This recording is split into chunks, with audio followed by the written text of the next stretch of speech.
Hello everyone, very warm welcome to this theme set number 2, which is on dynasties, kings, basically the timeliners.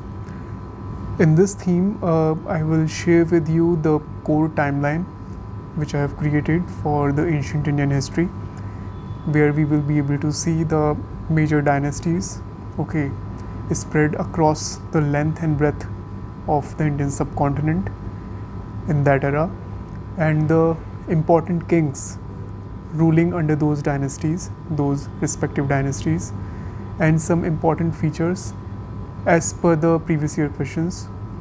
Okay, so let's begin. Basically, this is the timeline which you will see now. It is trendy theme these days. This was the reason that I came up with the dedicated timeline video, which comprises all major dynasties as per the previous year questions, whatever we will see now, their important rulers, and chronology of their arrival and the decline.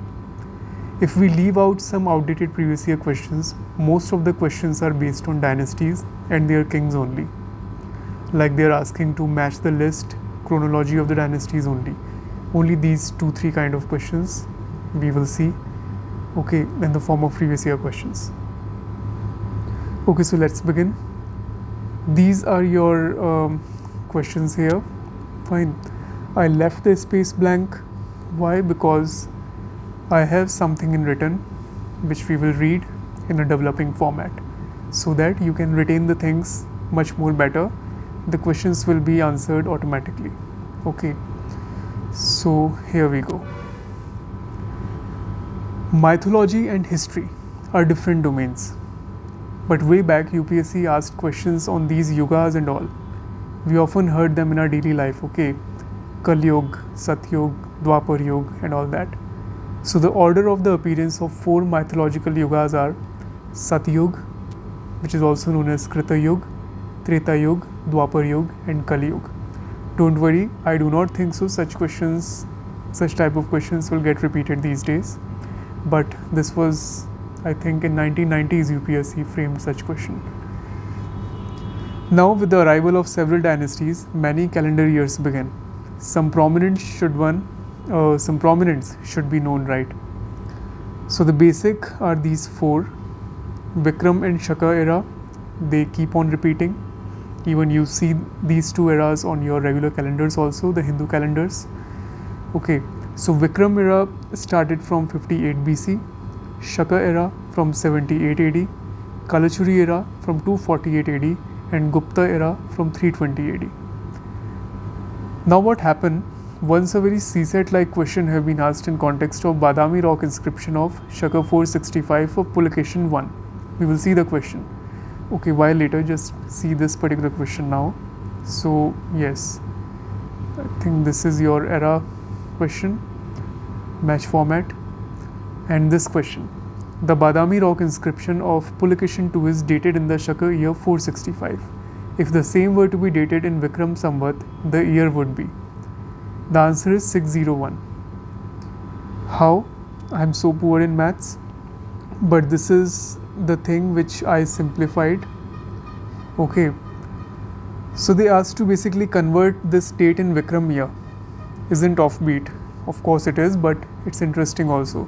Check out this, just add 78 and 58, Just add I may be wrong, I am not so good with these kind of questions because it involves the mathematics element. But I think this is how we are getting the answer, by adding 78 AD first and the 58 BC from Vikram era. You are getting the 601. If you want to little bit of learning about this kind of conversion from that era to this era, but let me tell you, this is not at all important, or else you can watch this video. I will share the link in the description also. So if you are so curious about this kind of conversion, you can watch it out. So moving forward, various things, objects appeared in India. Some of the important ones are as follows. First, urbanization and urban culture. This is our Harappan period basically. Okay, the mature Harappan, 2600 to 1900 BC, mature basically. From Ganwaria, UP, we find the earliest evidence of iron plough in 700 BC. Ganwaria, UP. Punch-marked silver coins also around the same time of 700 BC, roughly. And gold coins appeared in the scene around 200 BC by the Yavanas, the Westerners. You already know the Yavana Priya. Okay. Now if we talk about some prominent dynasties and their Game of Thrones, you can get the idea from the timeline which is with you. But let's see here some of the most important facts through the lens of previous year questions. I will also share the questions on the basis of timeline. We will see that also in this video. Okay, but that is also available with all of you on Telegram channel or also in your Google Drive. So I hope you always refer that timeline whenever you are, derailing from your understanding of the periods. Okay, which dynasty is coming when and who is the contemporary and like those things. So some of the earlier dynasties in row. Always keep in mind that the dates, yes, let me clarify this, and this thing will be valid till your medieval India, especially till the Mughal Empire. Always keep in mind that the dates in ancient India are always approximates, mostly, not at all exact. Fine. So don't fight over this, okay, this is 326, not 325. Even 20 to 30 years even don't matter that much in ancient India, because majority of the dates are always the approximates. Fine. The Indo-Greeks, 200 BC roughly. One of the most important Indo-Greek ruler was Menander, King Milinda, who poses a number of questions to monk Nagasena in the Buddhist text Milindapanha. Okay. You also got a question in 2023 prelims. We will see in our next set the authors and their work. Shakas were ruling around 10 AD. We will also see these things in the timeline format. Kushanas approximately 15 AD. Some main contemporaries during the age of Buddha were Bimbisara and Prasenjit. Bimbisara's wife was sister of Prasenjit, who was the king of Kosala. Now the Mauryan dynasty came to an end when the last king Brihadrata was killed by his military commander Pushyamitra, who founded the Shunga dynasty in around 187 BCE. Shunga's last ruler is said to be Devabhuti. He became the victim of a conspiracy masterminded by his Brahmin minister Vasudeva, who went on to found the Kanva dynasty. And the last ruler of Kanvas was deposed by the Andhras or Satavahanas. You also have question on this line. Around 100 BC by the Simuka. Simuka was the founder of Satavahanas. So I recommend you to look at the timeline also by yourself. Okay. You will get it in the same way for other dynasties and their rulers. Focus on first only two kings, at least two kings, remember, and the most prominent one who have done something extremely remarkable. Okay, then that king is important. Otherwise, try to remember at least for every dynasty the founder basically, and the last ruler. Okay, these two, because this is the pattern. Oh, see, you can see it ahead. Only dynasties and their rulers and the years they ruled. So rise of Gurjar Pratihara under Nagbhatta and Bhoja. Nagbhatta and Bhoj, two prominent rulers of Gurjar Pratihara dynasty. So these are your dynasties. Reigning years are around 800 AD. Pallavas under Mahendravarman I, one of the most prominent king of Pallava dynasty. He was ruling somewhere around 600 AD. These are not the same years, okay. It could be around 609, it could be 615, but these are just rough approximates.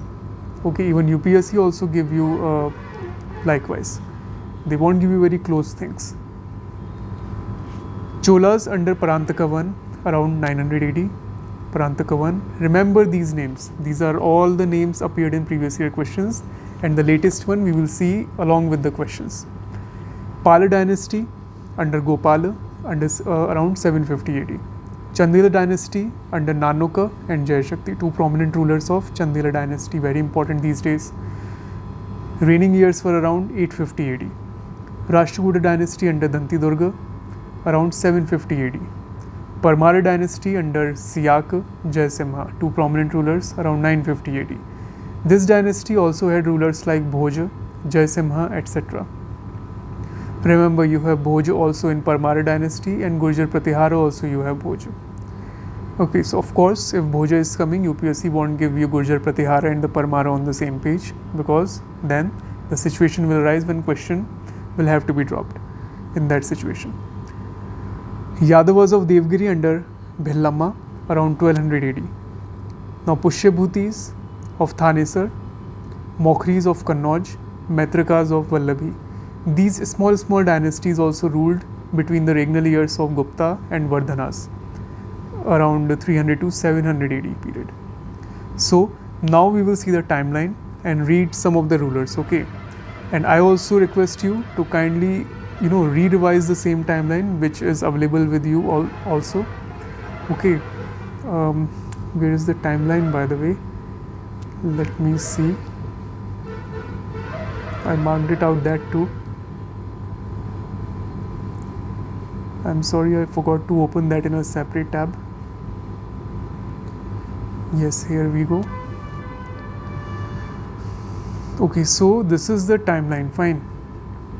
I already marked up the things, the important ones. Okay. So you have the use of early Aryan, the Aryan age, or the use of iron. It is happening around 1500 to 1000 BC. Fine, these are all you should remember this much at least, okay? The great 16 Mahajanpadas and their capitals, okay? Then you have urbanization in the Ganga Valley, punch-marked coins, okay? Paddy transplantation is happening in around this period 600 to 500 BC, okay? Then this Buddhist age of the Pitaka's, all these things, Therigatha monks, everything is, I try to incorporate as much things possible in a single timeline, which somewhere look like this. Okay, you won't be able to see anything here, but it is so compact. But I try to put everything here. Okay, like this is also a crucial thing. This was the period when you were getting your Natya Shastra of Bharat Muni.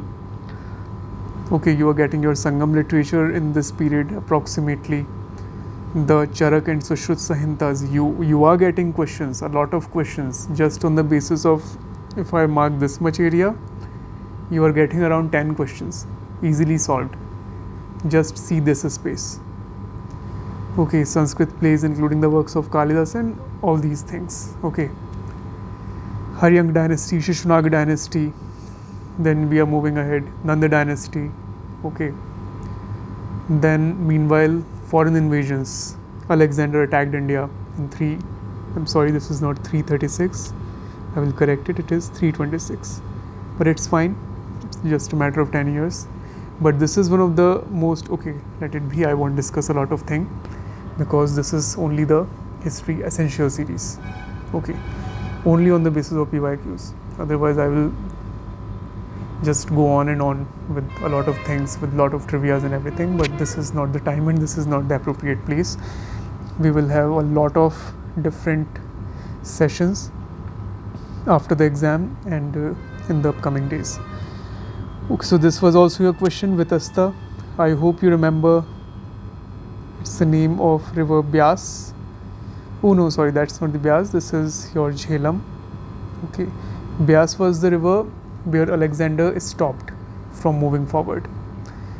And what was the Greek name of Byas river? This was also your question. If you remember, Hyphasis, I was pronouncing it not correctly, okay. So that thing. So Maurya dynasty, two important rulers, Chandragupta Maurya, Ashoka, evergreen favorite, no need to say anything else about him, we have already covered him a lot. Brihadratha, he was the last ruler assassinated by Pushyamitra Shunga, he was the founder of Shunga dynasty, ruling somewhere around 180s 70 BC. Last ruler was Shunga dynasty was Devabhuti. He was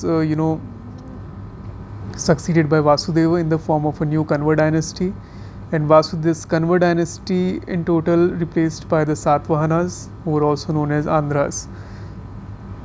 Okay, Satavahanas also known as Andhras. The ruling period approximately were 100 BC to 300 AD. Okay, Gautamiputra Satkarni, also one of the most prominent ruler of Satvahana dynasty. Okay, then what is another thing important? Yes, Kushana dynasty, the most celebrated ruler of history, Kanishka. He was part of Kushana dynasty, ruling somewhere between 78 to 100 AD. I'm sorry. This and the Kushana dynasty is running from 1582 to 30 AD approximately. Then you have the Vakatakas. Vindhya Shakti is one of the prominent ruler of Vakatakas. Okay, remember these two lines. Of course, this is in your notes. I am inferring a question on the basis of Vatsugulma line and the Kardamaka line. These two are associated with your Vakatakas. Okay, you can get a question like this also. Then you have Samudragupta in the Gupta dynasty. We have seen a lot of question about him. Okay, I mentioned some epithets of the kings here, just in the timeline also. Samudragupta, one of the famous epithet of Samudragupta is Lichavi Dohatra. Okay, so you can get a question like who is associated with this epithet Lichavi Dohitra. So it's your Samudragupta. Okay, then so many other dynasties I try to incorporate as much as possible. Then this is your Maukri dynasty of Kannauj. Then Vardhan dynasty, most celebrated king Harshvardhana.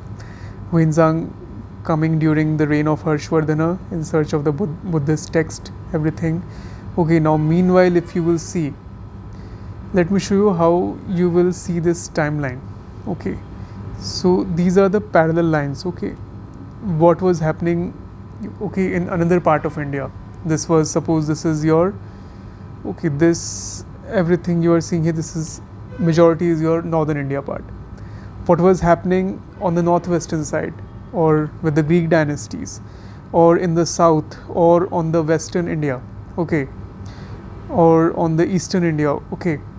So these are kind of thing. What was happening in Kashmir at the same time, when this is the parallel lines, okay. This is the thing, fine, somewhere around, okay, from this time, at the same time what was happening in South India. So we will see the South India now. These were the prominent dynasties evolving in the south. Chera dynasty, Kadamba dynasty, you have Western Ganga dynasty, okay. You have Chalukyas of Badami, known as the Western Chalukyas.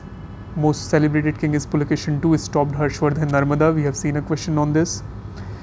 Then Pallava dynasty ruling between 550 to 980 AD approximately. Mahendra Varma I, most celebrated king.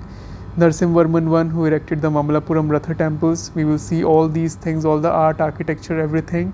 Caves. You must be surprising we have not solved a single question on Sachi and Ajanta, but we are going to see all them together in our art and culture series. Everything is so much arranged, so do not worry at all whether we are leaving something or not.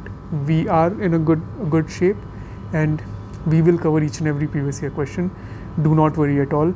Just keep on revising the things in this manner. Then we have Pandya dynasty. There's a king in the Pandya dynasty, Rajsimha I, known as Pallava Bhanjana, breaker of the Pallavas. Okay. So these are the things. A lot of things are mentioned. You can't remember everything, but I'm just citing out the most prominent things which you must remember at any cost. Rashtrakutas, a famous dynasty, Dantidurg, the founder. Okay, Krishna I, Kailashnath temple, Ellora, erected by him. Krishna III, also one of the most prominent ruler. Then Chola dynasty, most celebrated. Parantaka I, one of its ruler. Rajendra I, he conquered the Ceylon, the Sri Lanka, and built the Gangai-Konda Cholpuram. Kulottunga I, if you remember, I discussed this thing, it is mentioned in the box that Kulottunga I, also known with one epithet, Sungam Tavitra, abolisher of the tolls, where when we were discussing those, term wala question, the taxes on textiles, and it stood for on cotton, on silk, okay, if you remember. So there Kulottunga I was also mentioned. Then you have Chalukyas of Kalyani, So these were the kings of that dynasty. Then Hoysalas, important, you got a question in 2023 prelims. Hoysala dynasty, Kakatiya dynasty, okay. Yadavas, you had a question in 2023. Okay. The prominent rulers of Hoysala dynasty. Why Hoysala dynasty is important, Kakatiyas are important? There is a question on Raya Gajakesari. Okay, Rudrama Devi. Yes, this question also is there. Okay, Rudrama Devi, known as Raya Gajakesari. Okay, she was ruling somewhere around 1250s AD. Okay, then Hoysala dynasty is important because of the enlistment of the Hoysala temple and symbols in the UNESCO World Heritage List. We will cover all the UNESCO World Heritage sites in our art and culture segment also. Okay, so these are the prominent rulers of Hoysala dynasty. You should remember at least these two. Ballala III, the last king. I'm not sure, pretty sure that whether only these are the last king or not. Wherever I'm confirmed, I mentioned the last king. Wherever I'm not, these are just most famous and the most prominent king we found mentioned in our textbook or in the general history books. Okay, otherwise every dynasty has been ruled by many kings. Okay, some had a very short regnal years, so of course you won't find mention of that name in the list of chronology or those things, but of course those were also the persons. So I am not claiming that I've included each and every king of each and every dynasty. No, not at all. It's not quite possible to summarize each and everything only in this much space.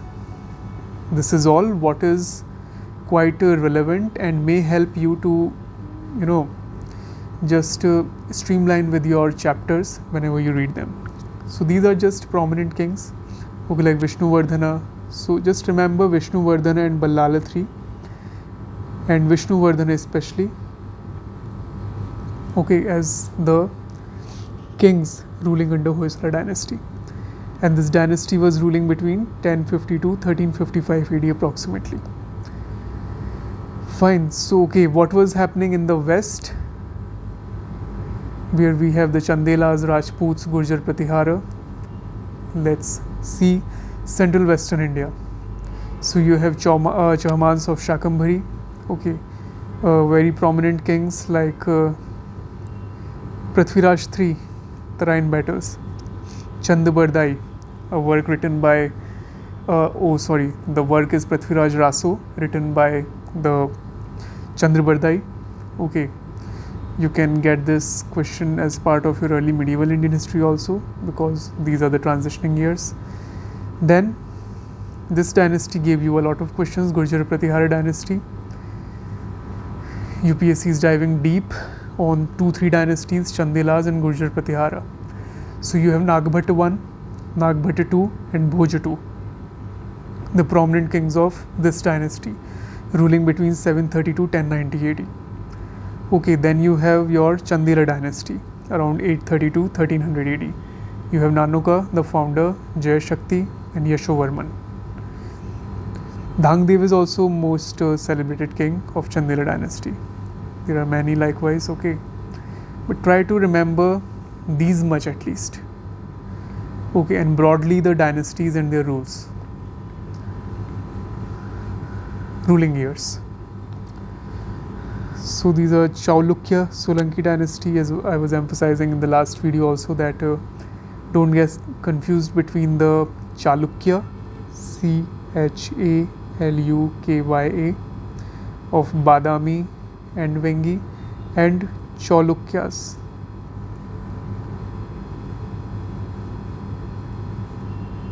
There is you, that's your Solankis, okay, in Gujarat.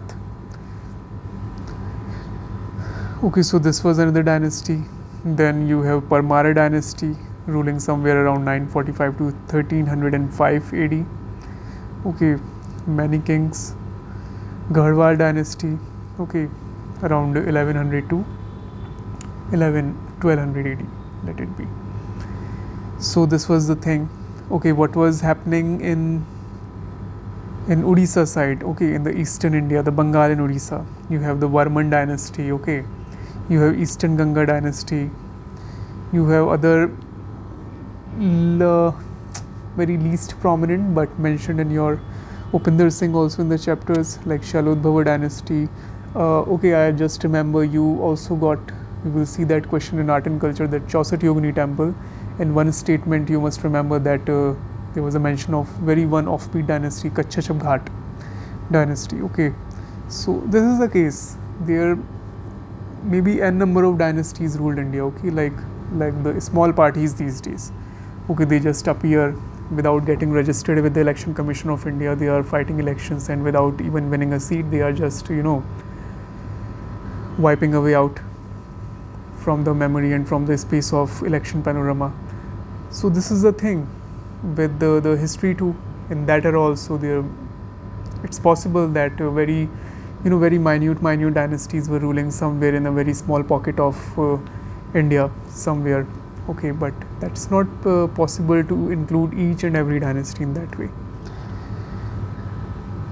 Anyway, the Salamba dynasty, all three dynasties are mentioned somewhere in the chapter of Upinder Singh, so I incorporated it here. Then you have this Pala dynasty, Gopala. Then Sena dynasty in the Bengal. Okay, so this is the idea. In Kashmir also you have Karkota, Utpala and Lohara dynasty, Queen Didda, most celebrated queen of the Kashmir.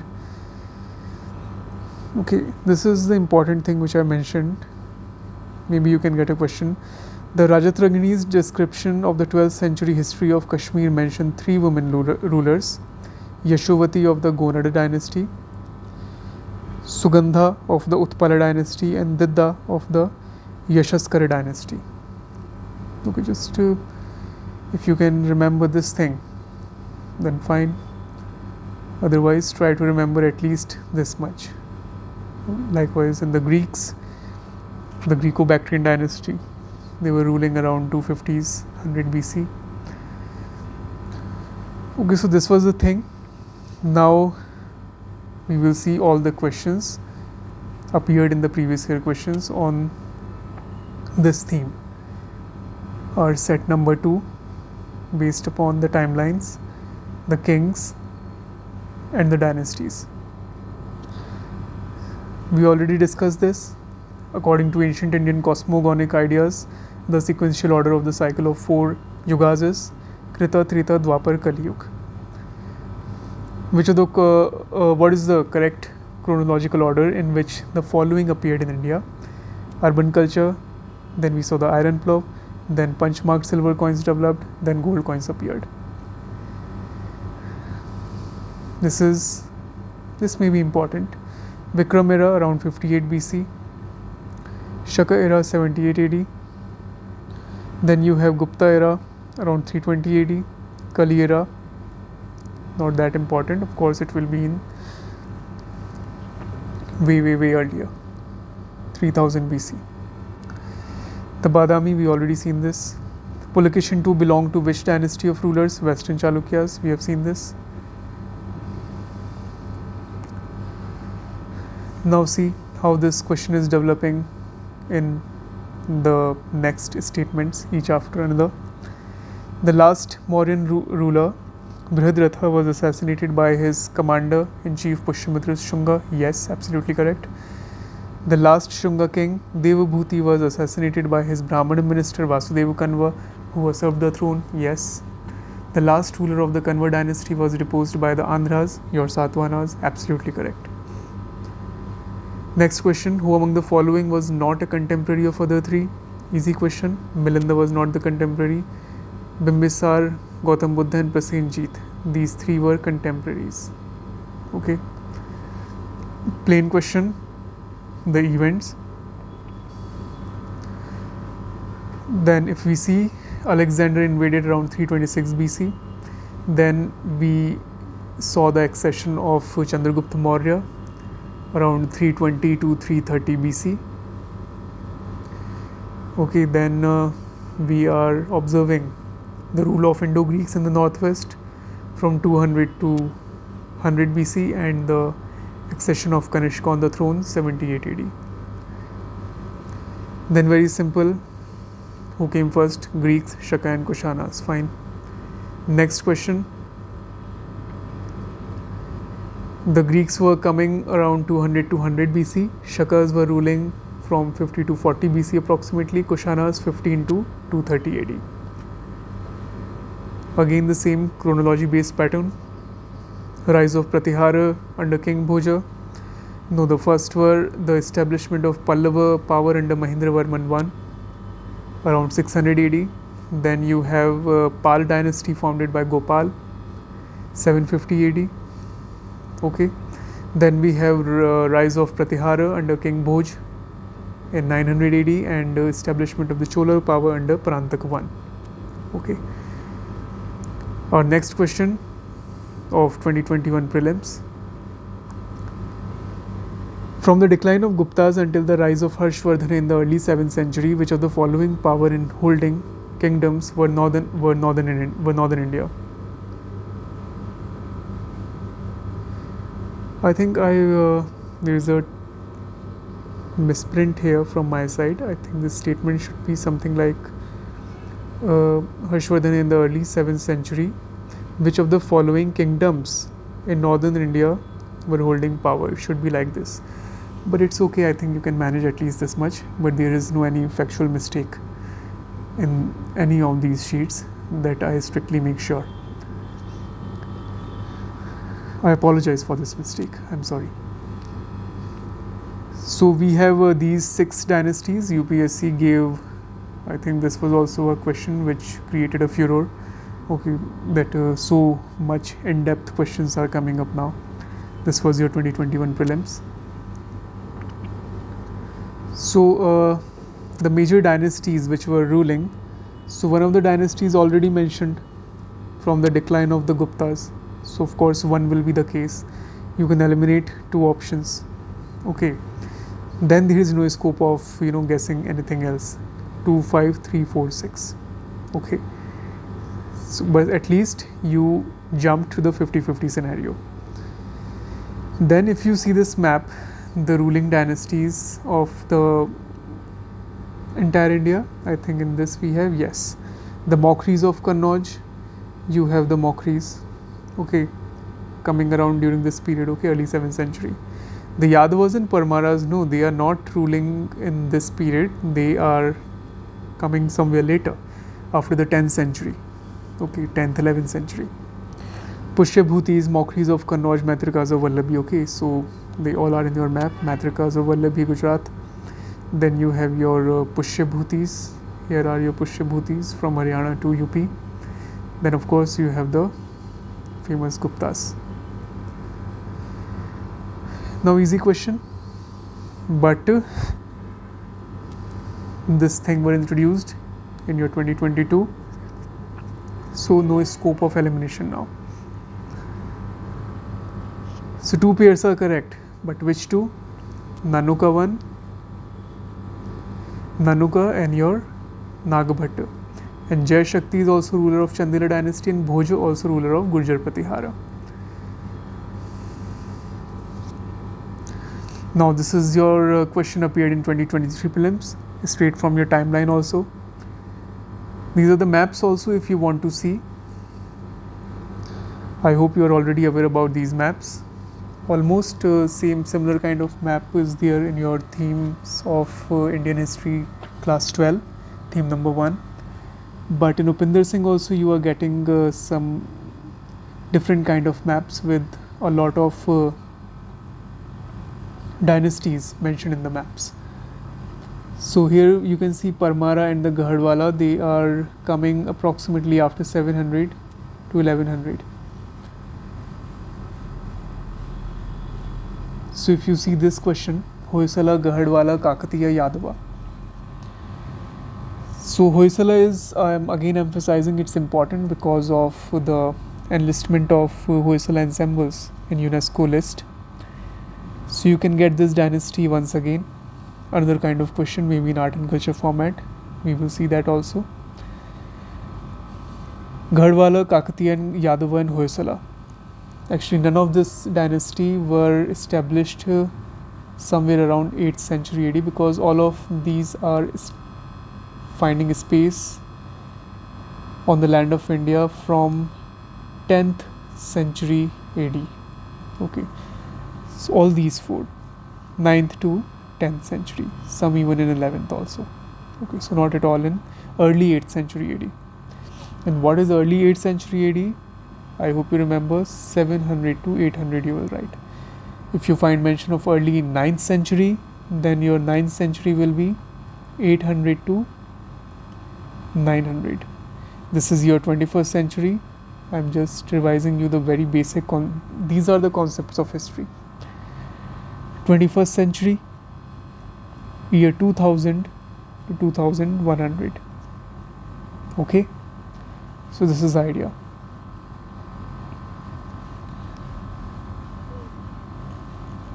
Okay, this is your question, appeared in 2023. My gut feeling is saying that you can get this question repeated this year. The titles of Raya Gajukesari and Daya Gajukesari was associated with which one of the dynasties? Kakatiya. What you can get this year in prelims exam, it may be like this: the Raya Gajukesari was title of which Kakatiya ruler? That's your Rudrama Devi. Okay, from your notes, Rudrama Devi was 13th century Kakatiya queen of Andhra who succeeded to the throne on being nominated by her father. Rudrama Devi was the fourth independent ruler of the Kakatiya dynasty of Warangal. She was given the title epithet Raya Gajukesari. Question may be on line of Ranyu Ashoka. Okay, I mentioned in the notes also. You have these dynasties, the Kakatiyas, okay, the Warangal, Eastern Chalukyas, Hoysalas, Gangas, okay, then Pandya, Chera, Pallavas, Cholas, okay, everything like that. Shalahars, Somavanshis, Shalodbhava, so many dynasties. Next question, simple one. The ruler Vindhya Shakti, we have seen this in the timeline. During the period preceding the Gupta age is associated with which one of the following dynasties? Vakatakas. And remember, two lines of the Vakataka dynasty known as Kardamaka and Vats Gumla.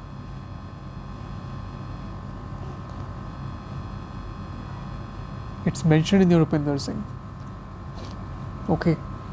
Next thing, Yashovarman was ruler of which one of the following kingdoms? Of course, Kannauj. He was a Chandela dynasty ruler. Who among the following laid the foundation of Rashtrakuta Empire? Extremely simple, Danti Durga. Which one of the Chola kings conquered Ceylon? Rajendra. Now this question is very interesting, inspired by current events, because if you read in the news that the Temple Survey Wing of Archaeological Survey of India, recently they are exploring I think it's a church or some other building which earlier used to be a Buddhist vihara. Okay, this is the scene of Negapattanam. Okay, that's a place in South India, the Negapattanam. So what happened here actually, I found this thing, a very authentic article, okay, published by historian T.V. Mahalingam in a paper titled Buddhism in the Tamil Countries. So you know me that I don't put anything random from Google or somewhere like this. I always run for the books, the authentic sources or the research papers. Okay, so this is the very interesting excerpts from that article which I brought it out for you. Let's read this first. It's very interesting actually. So the town, which town? The Negapattanam, okay. So Nagapattinam witnessed the arrival of royal envoys from the Southeast Asia who would combine diplomacy with pilgrimages. One of them, the Sumatra-based Sri Vijaya Empire, which enjoyed friendly relations with the Cholas, took the initiative to build a large Buddhist monastery in Nagapattinam. Behind this initiative was Chudamani Varman, a shrewd member of the Shailendra family of the Sri Vijaya Empire. That's in your Sumatra, okay, the Java area. Sumatra and Java. This empire, whose reign reportedly lasted from 980 to 1004 CE, contemporary of the Cholas in India. Now Chudamani Varman approached Rajaraja Chola, okay, through an envoy for permission to construct the monastery, which he wanted to be an important center for Asian pilgrims and the dwindling members of the once thriving Buddhist community in southern India. Renowned for his religious tolerance, you can get the same questions because you remember Ashoka question? Religious toleration and all the same similar thing. So of course the Chola emperor Rajaraja Chola, he was also famous for his religious toleration. His reign year were 985 to 1014 CE. So Rajaraja Chola supported the idea of a new Buddhist monastery in coastal town. Which coastal town? Negapatinam. So Rajaraja is said to have permitted Chudamani Varman, king of Katha, that's modern Malaysia, same Sumatra, that the broader concept, okay, to build a Buddhist shrine in Nagapattinam, to which he himself made a grant of the village of Anai Mangalam. Noted historian T.V. Mahalingam cited in his paper in 1948 paper. So this was the thing, and this question appeared in most recent CDS 2024. It's in your news also. Okay, and this Buddhist Vihara also known as Chudamani Vihara. Fine. So the question was plain and simple: who among the following Chola king encouraged the Sailendra ruler of Sri Vijaya to build a Buddhist Vihara in Negapattinam? Rajaraja I. Okay, keep this question in mind. Moving to the next one. I think this is the last question and we are done with this set. Which one of the following was not a way in which king in ancient India attempted to claim a higher status? These many kings we have seen of various dynasties. A kind of a comprehensive question appeared in 2023 NDA, the most recent one. It's very easy question: imposing high taxes. So this was not one of the way for the kings during the ancient India, which they adopted to claim a higher status. These all things started happening now, after this transition period from the Sultanate era or after coming of the Mughals. Okay, then by the Rajput dynasties and all those things. We will see now in the medieval India too. Okay, so this was the question, very easy, simple one, and with this we are done with this theme set 2, which was based on your dynasties, chronology, basically the timeliners. Thank you so much. I hope you have enjoyed.